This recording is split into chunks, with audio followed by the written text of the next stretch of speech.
Did I show you my inspo for the office? No, but you were describing it. Black with some paneling behind you and stuff like that. I'll send you a picture today. The only issue was that the room is only like 8 foot wide, and so it's like 12 long. So you could turn the desk, but then you would have a big window behind me, and that's not great for lighting and Yeah, stuff. So I have to have it turned like in the center of the room, and then there'll be that like feature wall behind me. But so I have to that's the go. hard thing for my setup too. I can't go with like a what do they call them?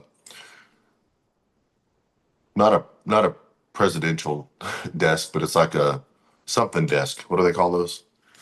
Um, there's a word for it, but they're like I mean, presidential is like kind of I think what like executive desk. executive. There you go. Yeah, So they're all like 6 foot wide or five, at least 5.5, and that's too big. So, um, but anyway, what you been up to? just getting swole, bro.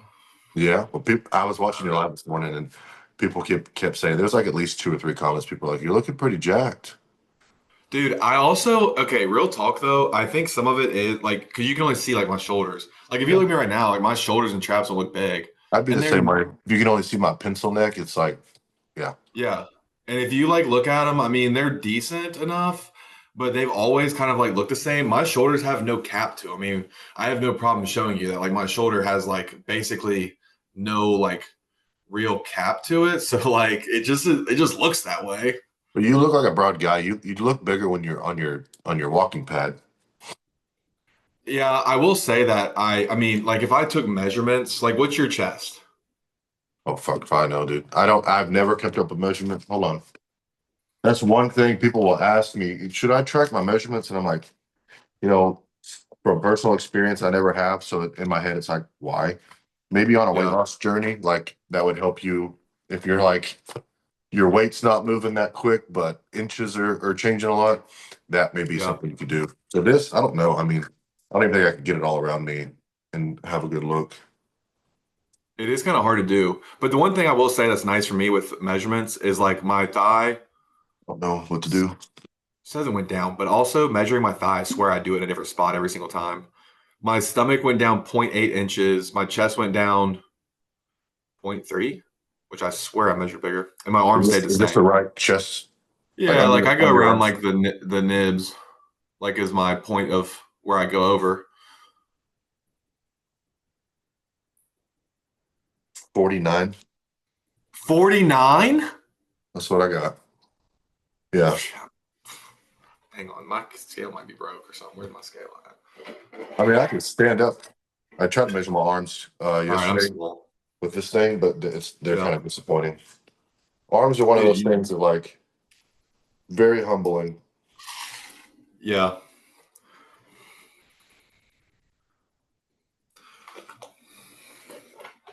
just clip This is this out. 18 and a half, maybe. It's hard to tell Yeah. without somebody helping me. It's stuck on my shirt. Like if I measure my chest, it's like 45 and a half inches, Yeah. which is actually smaller than yours. So I guess I am small as shit.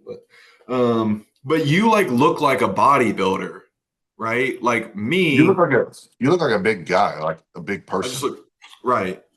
And so like I will say that it's a little bit like my legs always look small, but I'd rep 415 for 15 reps. Like I was strong. I just look small because I'm long. I'm long. And you know how people say the whole big bone discussion? Yeah. I really am like big boned in the sense that like the frame that's underneath of my body has size to it, right? I have a big head. I have like big joints. Like you know how you see some people who are like always really skinny and when they start putting on muscle like their elbow is like tight and it's like tiny because it's the Yeah. frame is smaller. I don't have that. Quad is So 28. 28. Yeah, or thigh, whatever. Dude, that's actually really solid. Now I feel smaller because whatever. We'll just not act like we never made any measurements. But but I measured my best body part too. So I mean, the rest of me is not impressive. Yeah, it is But annoying anyway, for me right now because my arms are not getting any bigger. They're like staying the same size. what's your arms are a bitch, and What seems to work better for arms is not that it has to be high rep, but lots of time under tension. So either way you want to go Yeah. about that, it's like they have to be under tension for like 60 to 90 seconds, like long sets. Yeah. So, all right, let's talk about that for a second though, because you made that video about the best styles of training. And Yeah. I'm a big believer for most people, right? Obviously, everybody's going to have a goal in mind. And I do think that there are ways of training that can be more supportive of a particular goal in some capacity, right? But at the same time, you can also see bodybuilders whose one rep max might not be very high, but they've obviously built strength over time by doing 8 to 12 rep range lifts, right? But one thing that I started doing too is I started taking and I only do like 20 pounds for this because it actually is kind of scary. I think I'm going to rip my bicep every single time I do it, but I'll go in the preacher curl and I'll take the dumbbell and I'll let my arm go all the way out to the very, very end. And when I get to that last, like, you got a little bit of, when I get to that last little bit right there, you can visibly see that piece where like the insertion goes in, start to like really lift up. Like Yeah. it's really putting that under tension. And I mean, just the amount that I feel like it's really like pumping it and working it is a lot. And I do think that like, because I've been trying to do more frequency with my arms, but not like, let's say I do arms on Friday. So today, Monday, I might hit 2 or 3 quick sets, but not go like ham. Right. And I'll try to throw in maybe like a set of arms or 2 sets of arms or curls or triceps on different days throughout the week to hit a little bit more frequency. But like, dude, they don't move. It's so annoying, but they look better. I think that, oh, well, and you're also dropping body fat still, so it's hard to bring something up, dramatically when you're also getting leaner. But I will Yeah. say, the the lengthening position is obviously always overlooked. So what you're doing right now is like you're figuring out like, hey, this eccentric and this stretch has something to do with it. So, in my video, kind of just talking about basically whatever way you like to train is what's going to be the best. What's relative is how close you can get to failure and and recover from that is ultimately going to lead to growth, whichever way you look at it. But the next part of that, I would say, is the range of motion is a huge component. So you've got load is one. You've got range of motion is another form of tension. You've got tempo, and you have time under tension. So you've got, and there may be others I'm just forgetting, but that's 4 points of potential mechanical like stress, which equates growth. So if you were to try to do all of them together, it would be a fairly heavy weight with a very dramatic range of motion, with a nice and slow tempo, maybe 3 to 4 second negatives, and that equating a long amount of time under stress. So that would be what I would consider probably ideal scenario, rep range Yeah. aside, but the load has to be heavy enough to equate to its own tension itself. The problem is just wear and tear and beating yourself down and being Yeah. able to sustain it for long periods of time. That's that's what I was gonna say is I think that one place where I struggle, like when you're in the gym, do you feel like you can go to muscle failure? Yes, on certain body parts, because the other component is the blood volume effect that's causing the lactic acid buildup, which is also contributing to you failing because the burning sensation is now excruciatingly painful that you don't know if you're failing from actual muscle failure or the burning sensation. Yeah. That's how, because I feel like I watch some people on like, especially the science-based lifters. Mhm. Like, I feel like all they do is they just try to contract it, and the next thing you know, they're shaking because it's like, but I feel like my joints or something just hurts me more so than I'm squeezing that muscle. Like, because if I squeeze and flex my bicep really hard, it makes my elbows ache. But like you Yeah. said, I think it's a lot of wear and tear like over the years. And so when I'm like really training, there's sometimes where I feel like I can really squeeze and contract the muscle failure. But I almost have to do that with light weights and just really focus on like contracting and not put, and that's where I think it gets difficult is how do you balance putting on enough weight? Because I see a lot of people say that like, especially a lot of new people, they don't focus on actually building some level of strength so they can Yeah. progress in the weight on the lift. So I'm like, dude, it's like such a hard balance to balance all of the ways that you need to use to grow. Well, you may benefit a lot because of your wear and tear and your history, um, and just slowing down your eccentrics a lot. Now that's pretty annoying. It's kind of a boring way to train, Yeah. but at least you know you're what's the God damn, I can't remember the percentage. But you're like 60 or 70% stronger in the eccentric, maybe more. I don't remember exactly. Yeah. So that might be something you could do is using a weight slower eccentric to take the stress off of whatever tendon or joint is nagging you would be the best form for you. The problem is it's kind of like what I ran into. I just get bored with it. And even though like you know, you could sound hardcore, which I do a lot of times. So you're a fucking bodybuilder. Your feelings shouldn't matter. Boredom with the program shouldn't matter. Ultimately, it does because if you ever get to a place where you're sitting in the parking lot of the gym and you're like, I really don't feel like training today, you know, Let you're me scroll TikTok some more. yeah, exactly. It's like being in a bad relationship and you get home from work and then you're not excited to go inside because you're like, what am I going to get yelled at for today? Right? Yeah. You don't want to deal with it. So And I've also never understood that from people too. Like I know people who legitimately lived far from work because it was mostly like in the army where that would happen. They'd be like, I gotta de-stress coming from home to work and work to home. Like they gotta have, and I'm like, dude, what? yes. Well, I mean, you know, I don't want to speak of my experiences, but I have had that similar feeling. So I Yeah. get it. But when you get to that point, you're kind of like, oh, something's got to give. Like I got to change something. Yes. Yeah. And when it comes to the gym, that's really the only thing that you can change like immediately to maybe make yourself have fun and want to go back in. Does my exercise selection change? No. Does Not for me. I don't need that to change. I like the way I train, the movements that I train in because I feel them the best. I like them, you know. But um, I need to maybe switch it up on the way that I'm training, the way that if I'm thinking too much that it's a chore to get into the gym, maybe I just need to let loose a little bit and have more fun with it. That doesn't mean I toss aside form or a full range of motion or training to failure. Those are things that I'm still trying to keep in the program. I'm just maybe having fun with it, maybe just letting loose and just training again, which is what I've been doing this week. And it's been really fun. My fucking hamstrings are so sore. My chest was more sore this week. My mid traps, which are hard for me to get, are sore this week. Exercise selection's exactly the same. I took the same weight that I was using in the previous months and I just did it faster. I just moved it a little bit Yeah. faster. So my rep range ended up being basically double, in some cases more.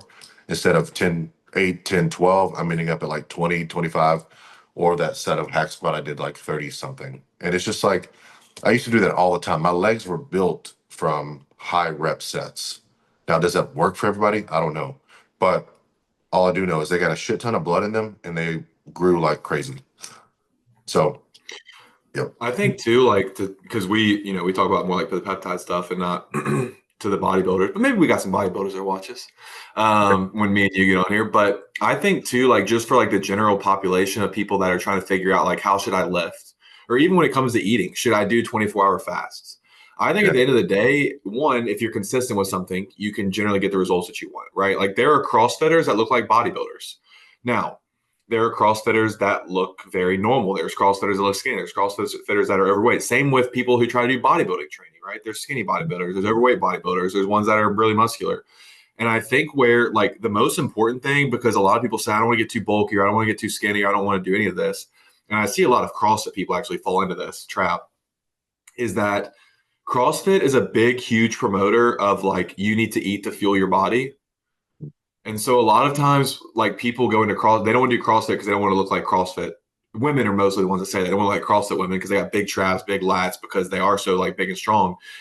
But a lot of people will like go into CrossFit and they'll be like, I got to eat like, you know, like they just start doing like the bars before, the bars after, like, and they go crazy with like the way that they eat. But if you just tie the way that you eat to the way that you train and you keep all of them consistent, you can generally get whatever results it is. And so if you just say that dude, Pilates, I've seen some pretty muscular fit like Pilates people, some yoga people. Like if you just tie those things together and identify the thing that you enjoy the most, like you said, you're going to like doing it more. For Yeah. me, I hated running. The one thing I never wanted to do in the military was go for a run.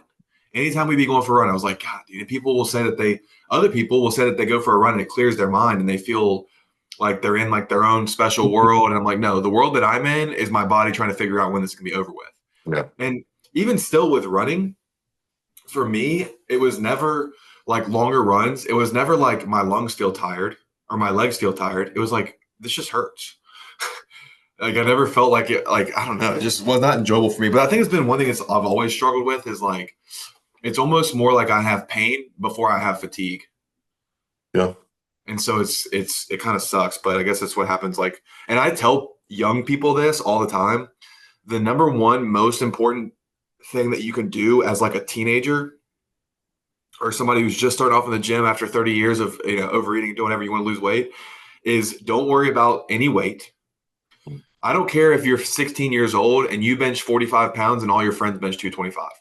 Because at 30, and Jesse Norris, do you know who that is? Mm. Jesse, okay. He's natural. All-time world record holder. Maybe. Yeah.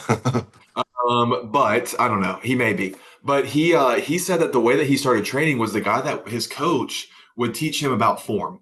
And so if you watch his deadlifts at like, I think he deadlifted like 900 some pounds or something ridiculous, 800 some pounds. I mean, he was very, very, very strong. And the way that his coach had like brought him up was focus on form first and then let the weight come later. And I think that I would have done that when I was a kid because I remember sitting there and going to high school football and we would take, and it's so stupid and people still do it. And I'll explain how I train traps. Like, but you would throw 315 on a barbell and you would sit there and do this for Yeah. sharks. Right. And at 16, we thought we were the strongest people in the world. And I'm like, people hang clean 315. Like, it's not that impressive. But you feel like that, and all you're doing is damaging your body. And so, like, for me, when I train traps, I'll take like 60 pounds and I'll just go like this, and then I'll go back down. And Yep. I just squeeze. And the concept of that, too, like planks, the concept of that I learned and I realized how effective it was like years ago, where when you do a plank, I don't remember who said it, but they said you should never be able to do a plank for 2 minutes because you're not engaging anything. Yep. If you're engaging your core, like try it one time, lay down for a plank and squeeze your core as hard as you can and see if you make it to 30 seconds. I think that there is um, there's a need for, what am I trying to say? Um, the squeeze and the slower tempo for actually, I guess, grabbing more fibers and Yeah. pulling them into the movement to support like a more steady contraction. Whereas it's almost as if when you move things too quickly or bounce, like you always see guys bouncing their calves.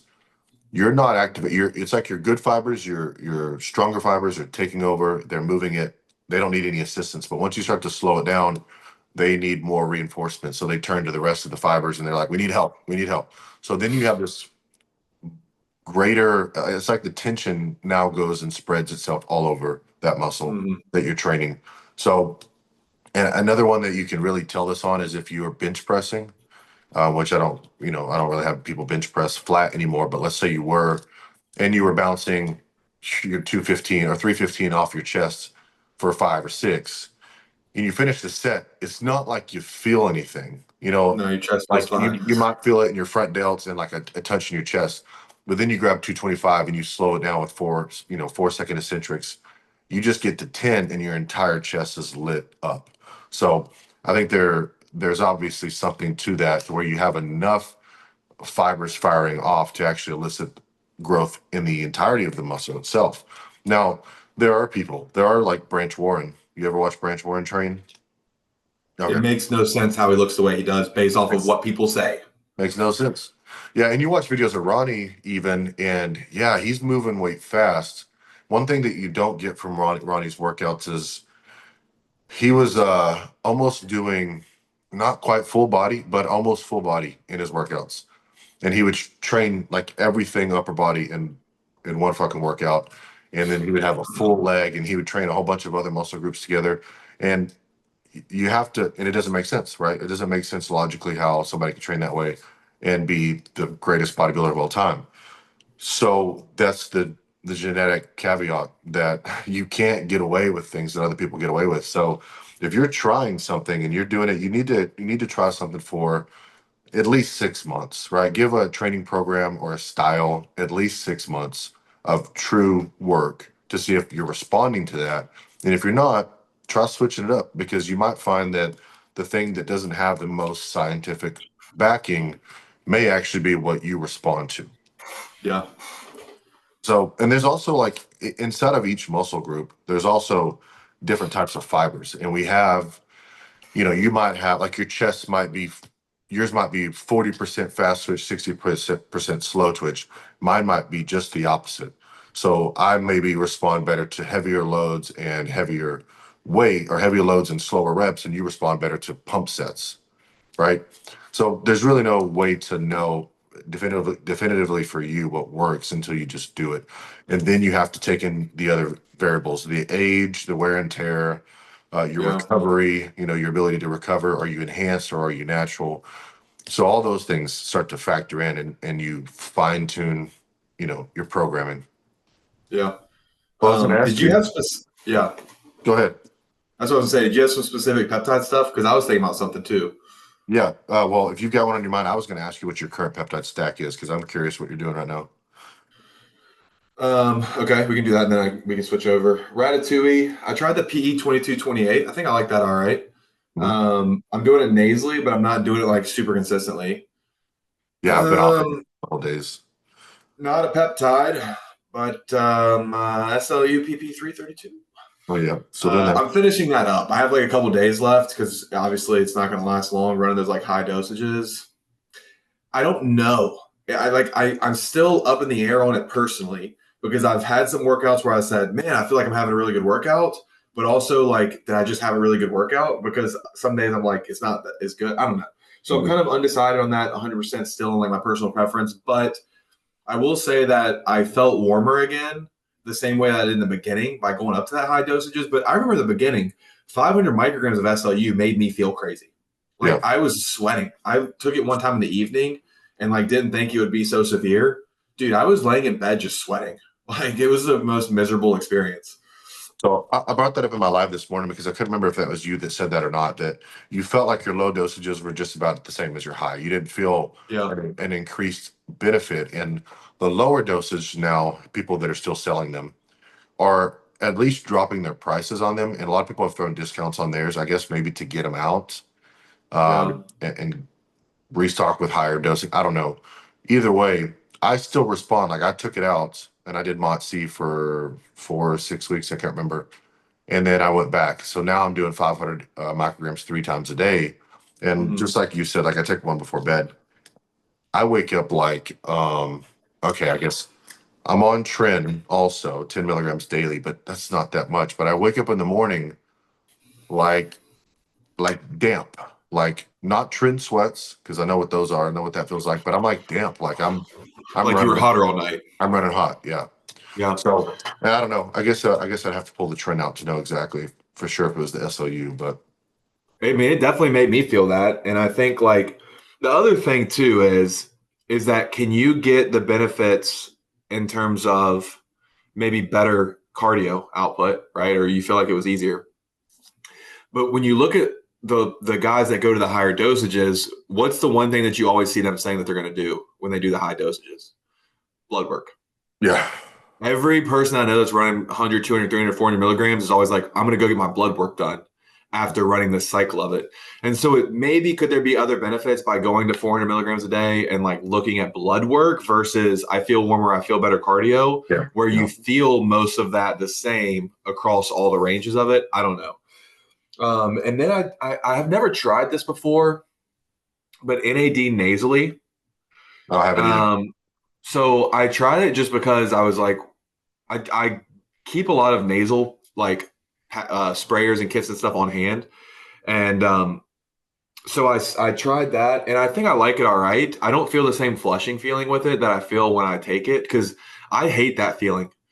Anything that makes me feel that I don't want to use. It's CJC V, like To me, the way it feels to me is, and it hits faster with IM versus sub Q.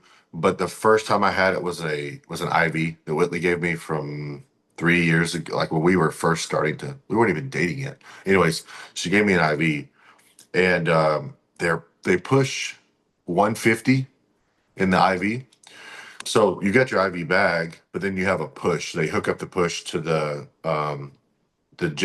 J loop or whatever it's called, right? And then they push a little bit at a time, and it's already just directly in the vein. So I'm telling you, they push like 1 unit, maybe 2 units, and you're like, oh. It Yeah. feels like you're at the top of a roller coaster and you just started to go down, and it's like the pressure starts in your stomach and then goes into your chest and up into your head. And then they just wait. They let you like ride that roller coaster for 30 seconds, and then you come back down. And the feeling that you have in your head is the strangest thing. But then they would push it again, and then you go, and it just over and over and over. So um, that's the only way I can describe that. Like Yeah. you say flush, but to me it's like a rush. I mean, Yeah. it's like a body And rush. I don't know how to yeah. explain it. But it's way less with the sub Q injection if you're just doing like a low volume, like 50 milligrams a couple days a week. Yeah. So And that's why I always tell people start at like 25 because I've seen people go 25 was fine, 50 was fine. And I think they tried 100 and they were like, no, dude, I had to go back down because that feeling was like super strong. And you kind of get used to it over time to where you don't get that same thing and you can do the 100. But like CJC, VIP is not a horrible flush for me, but I do it nasally and I do a smaller amount. Um, but like I just don't like feeling that. I want to be, I don't want to feel like I'm going to no, pass out. this is another thing with the IV experience. I think it's just the higher doses. Tell me if you've had anybody take this. Like if they take 150 or 200 at once, the first time they take it, it makes you poop yourself. Like, have you had anybody just tell you, I took some and I crapped myself like an hour later? I don't think so. I don't Because know though. she okay. So when I left the IV, I was driving and I was like, oh my god, I have to get somewhere now, and I did, and it was like just hell. I don't ever do that, right? My diet's always Yeah. on point.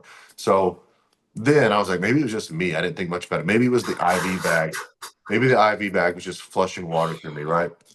So then sometime last year, why I don't know why Whitley wanted to take one. She just took a shot. She just took an IM injection in her butt, and she took 150, I think.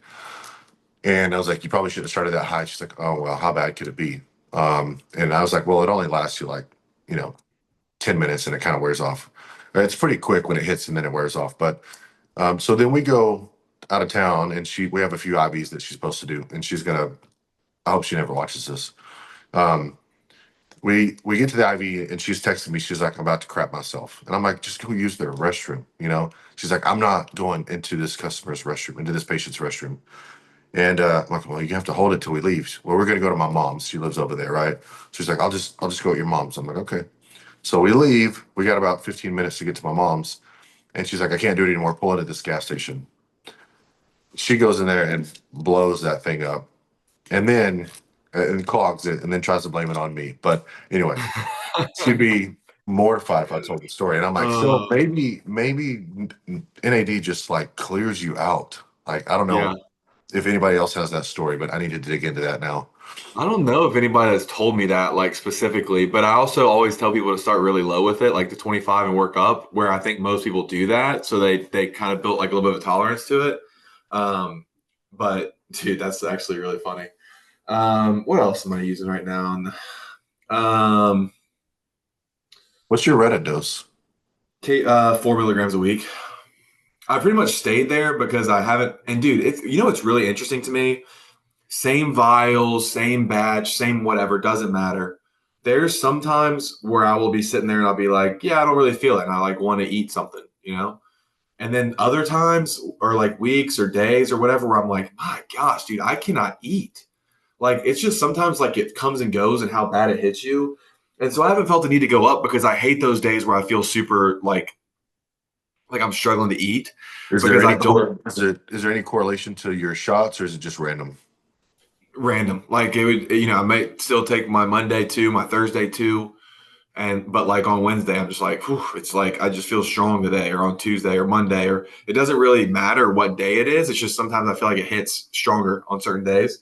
Um, so and then oh, KPV. I'm using KPV again.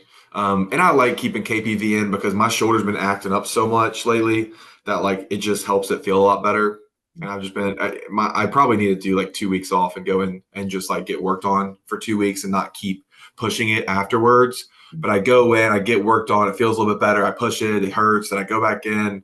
And so I'm just like fighting injuries that I have that probably should have surgery done for them. And like I just keep like pushing them too hard.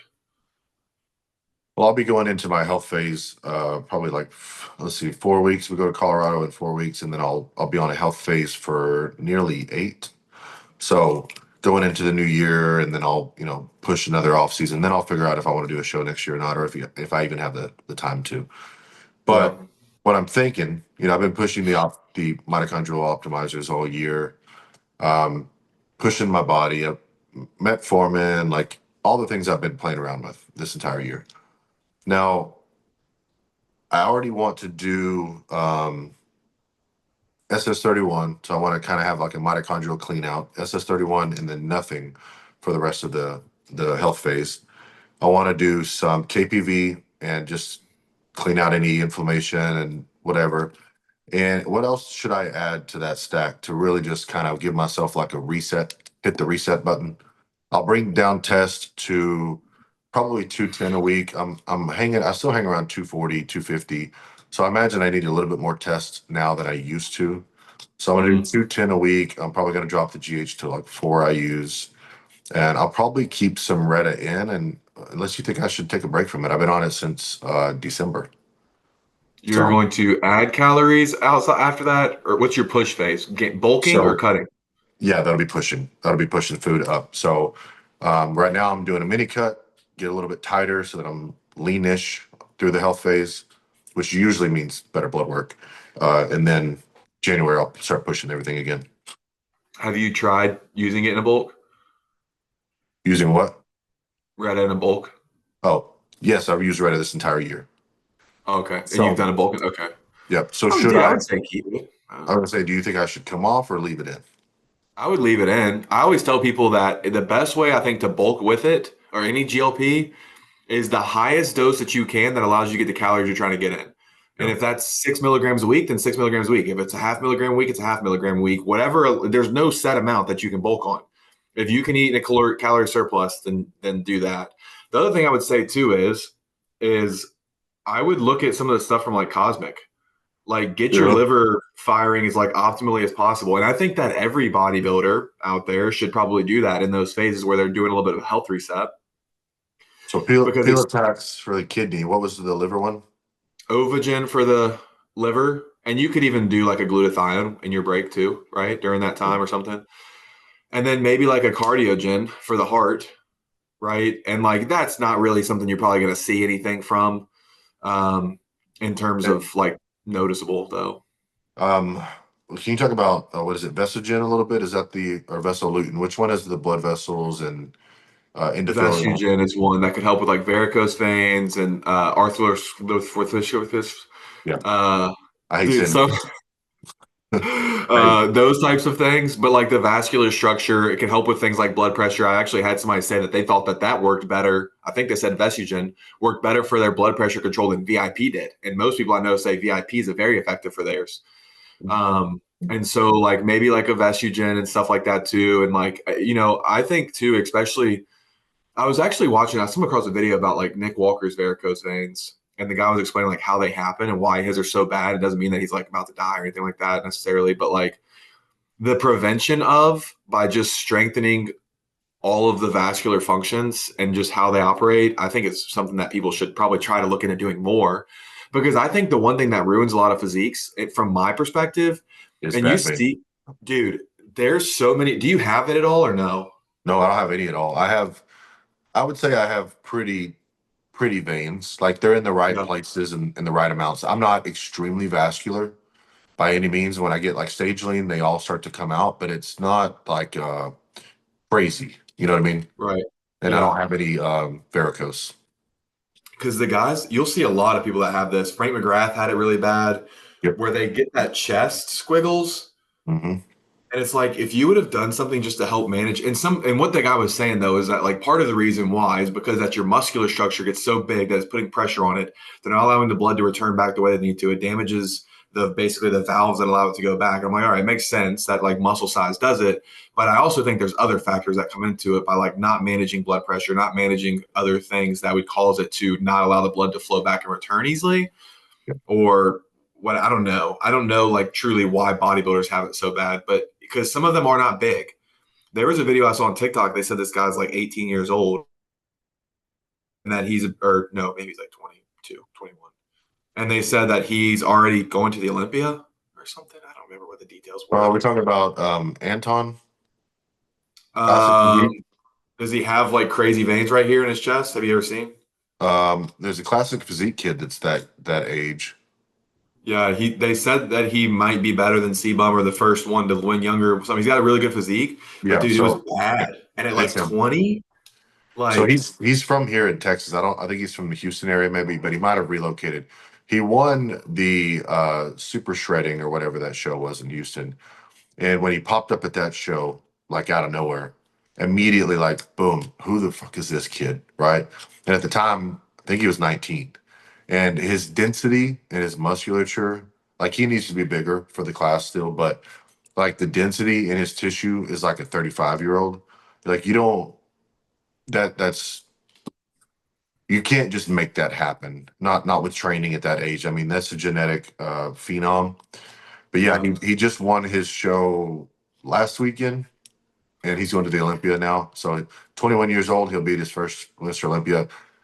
Will he place well? I don't know. It's pretty competitive. I mean, if he's in the top 15, I'd be, I wouldn't be surprised, but that's pretty good because it's a stacked Yeah. line. So And I think it's changed. Like, not to take anything away from Sebum, but like Classic Physique when he started, because he started Classic Physique when Classic Physique started, yeah, he turned right? Like, pro in the Open, and then that year, Classic came out, and he was like, maybe this is a better fit for me. So he never and competed in the Open as a pro. they don't look the same now. Nope. Nope. Classic is not now what Classic Physique now. And that was one thing that they were breaking down in the J3U course. He was like, let's look at the different classes. He's like, this one's basically this one. Yeah. You might be a little bit more muscular, but the conditioning and everything is basically the same. And so, like at this point, almost all the classes, the only differentiator between them is like size. But classic physique, I mean, you got guys in classic that look like open bodybuilders almost. And you're like, golly. Yeah. And the genetics of the guys in Classic are probably the most phenomenal genetics. And Mm-hmm. that's why a lot of them are having a hard time staying in their weight class because they just grow so easily. And I will say that the men's physique guys are bigger than the Classic pros were when Simon first got in. So like Danny Hester and Breon, even like That's the those guy I was guys, thinking of. Yeah. those guys would easily get outsized by some of these men's physique pros. But men's physique, you have to have your midsection has to be elite, just Right. absolutely perfectly stacked abs, nice taper, very good like serratus and obliques. So that's a little different. I mean, in classic, you can get away with not having the best abs, but having a small waist is necessary. Um, Yeah. but Like, yeah, dude, this guy right here. Wait, what's the guy I'm thinking of? his name's Anton. I don't know his last name. A Aaron? No, not this guy. N Hang on. Anton. Go look at him. Okay. There's some guy that won like some show or something, but I don't remember his name. That look, Um, dude, for men's physique. I was like, there's no shot that this guy's men's physique. I mean, just look at this right here by itself in terms of like a lineup and tell me that looks like men's physique used to. oh yeah, Brandon's freaking huge. Dude, like Jason that's Terry's crazy. yeah. What's the guy's name though? Anton? Anton, yeah. I think that's the kid Bodybuilder. you're thinking about. Bodybuilder, 19 years old. Blonde hair? Yeah.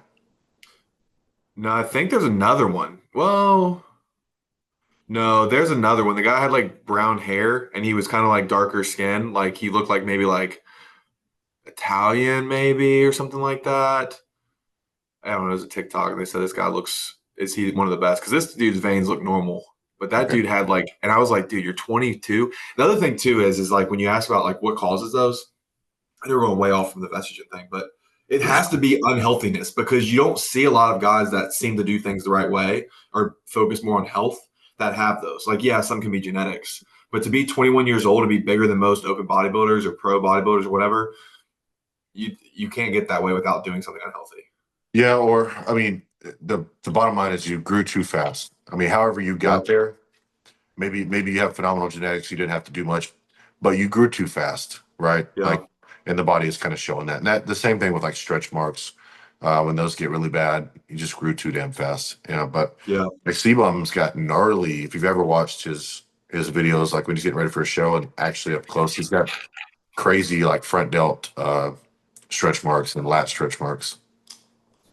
But yeah, I think I'm gonna do that. I'm gonna do the ones that I mentioned. I for sure want to do Pilotax and Ovogen.